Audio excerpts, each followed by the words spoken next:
मित्रांनो, बँकेत जॉब तुम्हाला पाहिजे आहे तर HDFC बँकेमध्ये बंपर भरती निघाली आहे। खासियतीची अशी की वेगवेगळ्या पोस्टसाठी भरती असणार आहे, जसं relationship manager, deputy manager, assistant manager, probationary officer. All over इंडियामध्ये भरती आहे। महाराष्ट्रात पण अनेक शहरांमध्ये जागा असणार आहे। फॉर्म भरताना मी तुम्हाला दाखवणार आहे अनेक ठिकाणी या वॅकन्सी आहे महाराष्ट्रामध्ये। त्याहीपेक्षा महत्त्वाची गोष्ट म्हणजे ऑनलाईन इझिली तुम्ही फॉर्म भरणार आहात। सगळी प्रोसेस तुम्हाला समजून सांगतोय। जय महाराष्ट्र मित्रांनो, पुन्हा एक नवीन अपॉर्च्युनिटी तुमच्यासाठी घेऊन आलोय। अनेक जण जॉबचे शोधत आहेत, त्यातल्या त्यात बँकिंग जॉब एक प्रतिष्ठित जॉब मानला जातो आणि HDFC एक टॉप क्वालिटी बँक आहे। यामध्ये तुम्हाला जॉबला लागायचं असेल तर आता फॉर्म भरणं सुरू झालेलं आहे। अशा प्रकारचा फॉर्म आहे जो की तुम्हाला भरून घ्यायचा आहे। कशा प्रकारे भरायचा, सिलेक्शन कसं होणार आहे, एक्झाम असणार आहे ती कशी असणार आहे, त्याचा अभ्यास कसा करायचा, कारण की फॉर्म आपण आता भरतोय तर 7 फेब्रुवारी शेवटची तारीख आहे। तोपर्यंत तुम्ही अप्लाय करू शकताय। 1 महिना तुमच्या हातात आहे। त्यानंतर मार्चच्या शेवटी तुमची एक्झाम होणार आहे, म्हणजे 2 महिने एक्झामसाठी तुमच्या हातात आहे। मग कशा प्रकारे स्टडी करायचा, एक्झाम कशी असणार आहे, सगळे डिटेल्स तुम्हाला आजच्या व्हिडिओत समजून सांगतोय। व्हिडिओ पूर्ण बघा, मित्रांसोबत शेअर करा आणि अशाच नवीन नवीन अपॉर्च्युनिटीसाठी चॅनल सबस्क्राइब करून ठेवा। चला तर बघूया डिटेलमध्ये।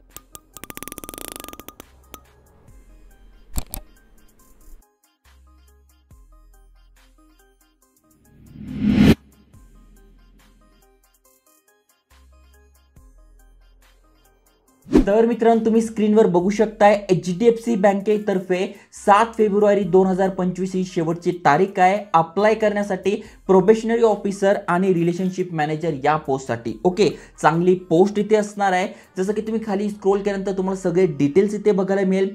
त्यानंतर नेमका ही पोस्ट काय असते, कशासाठी असते त्याची माहिती तुम्हाला इथे बघायला मिळेल। महत्त्वाच्या तारखा समजून घ्या। 30 डिसेंबर 2024 पासून अप्लाय करणं सुरू झालंय। 7 फेब्रुवारी पर्यंत आपण अप्लाय करू शकतोय आणि मार्च मध्ये आपली एक्झाम असणार आहे। कुठल्या कुठल्या पोस्ट आहे तर assistant manager, deputy manager, manager, senior manager या प्रकारच्या या पोस्ट असणार आहे। ओके, आता तुम्हाला बघून घ्यायचंय सगळ्यात महत्त्वाची गोष्ट म्हणजे सिलेक्शन प्रोसेस काय असणार आहे। तर सगळ्यात आधी इथे आपल्याला आपलं ऑनलाईन ऍप्लिकेशन सबमिट करायचं आहे। यांच्या पोर्टलवरच ऑफिशियल करिअर पेजवरच आपण फॉर्म भरणार आहोत। त्यानंतर आपली असाइनमेंट टेस्ट होणार आहे जी की मार्च मध्ये असणार आहे। ऑब्जेक्टिव्ह टाइप क्वेश्चन असतात, जसं की तुम्ही ते बघू शकता, रेझोनिंग, क्वांटिटेटिव्ह ॲप्टिट्यूड आणि इंग्लिश यावर आपली ही एक्झाम असणार आहे। त्यानंतर पर्सनल इंटरव्ह्यू होणार आहे आणि त्यानंतर आपण HDFC बँकेमध्ये जॉईन होणार आहोत। 6 महिन्याचा प्रोबेशनरी पिरियड असतो। 6 महिन्यानंतर आपण परमनंट होतो। आता अजून यांची PDF आहे, त्यामध्ये डिटेल्स दिलेले आहे, जसं की तुम्ही ते बघू शकताय, पात्रता वगैरे सगळं दिलंय। तर महत्त्वाच्या तारखा तुम्हाला समजल्या आहे। आता तुम्ही ते बघू शकणार आहात नेमका एज्युकेशन क्वालिफिकेशन काय पाहिजे। तर तुम्ही ग्रॅज्युएट आहात, अप्लाय करू शकताय। एनी ग्रॅज्युएशन तुमचं झालंय, असं नाही की BComच पाहिजे। सायन्स मधून झालंय, आर्ट्स मधून झालंय किंवा दुसरं कुठलंही तुमचं ग्रॅज्युएशन झालंय, इंजिनिअरिंग मधून झालंय, तरी तुम्ही अप्लाय करू शकताय। मिनिमम 50% तुम्हाला मार्क्स पडलेले पाहिजे आणि अजून महत्त्वाची गोष्ट म्हणजे 1 ते 10 वर्षाचा एक्सपिरियन्स तुमच्याकडे पाहिजे सेल्सचा। आता असं नाही की बँकिंगच एक्सपिरियन्स पाहिजे, कुठलंही तुम्ही काम केलंय, कुठलाही जॉब तुम्ही केलाय सेल्स रिलेटेड, त्यामध्ये तुम्हाला 1 वर्षाचा अनुभव आहे, तर तुम्हाला इथे चांगली अपॉर्च्युनिटी आहे। ओके, फक्त एवढीच एक अट आहे, बाकी तुम्हाला काही टेन्शन नाही, तुम्ही सगळे एलिजिबल आहात। 1 वर्षाचा एक्सपिरियन्स तुम्ही मिळू शकताय आणि त्यानंतर तुम्ही ते बघा, वयाची अट अशी असणार आहे की मॅक्झिमम 35 वय पाहिजे।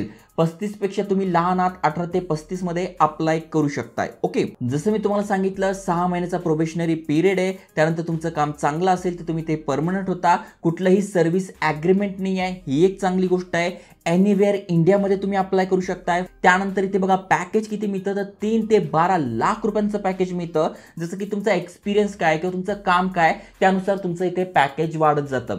जसं की तुम्हाला फिक्स CTC मिळतो, भरपूर सारे अलाउन्सेस मिळतात, त्यामुळे तुमचा पेमेंट चांगला होतो। आता इथे सिलेक्शन कसं आहे तर मी ऑलरेडी तुम्हाला सांगितलंय, फॉर्म भरायचा, टेस्ट द्यायची, त्यानंतर टेस्टचा जो स्कोर असेल त्यावर शॉर्टलिस्टेड होणार, मग इंटरव्ह्यू होणार आणि आपली जॉईनिंग होणार। ओके, फी किती असणार आहे ते पण तुम्हाला सांगतोय। त्यानंतर डॉक्युमेंट अपलोड करायचे। तर अशा प्रकारे फॉर्म भरायची प्रोसेस आहे। मग फॉर्मसाठी कुठले कुठले डॉक्युमेंट लागतात त्याची लिस्ट दिलेली आहे।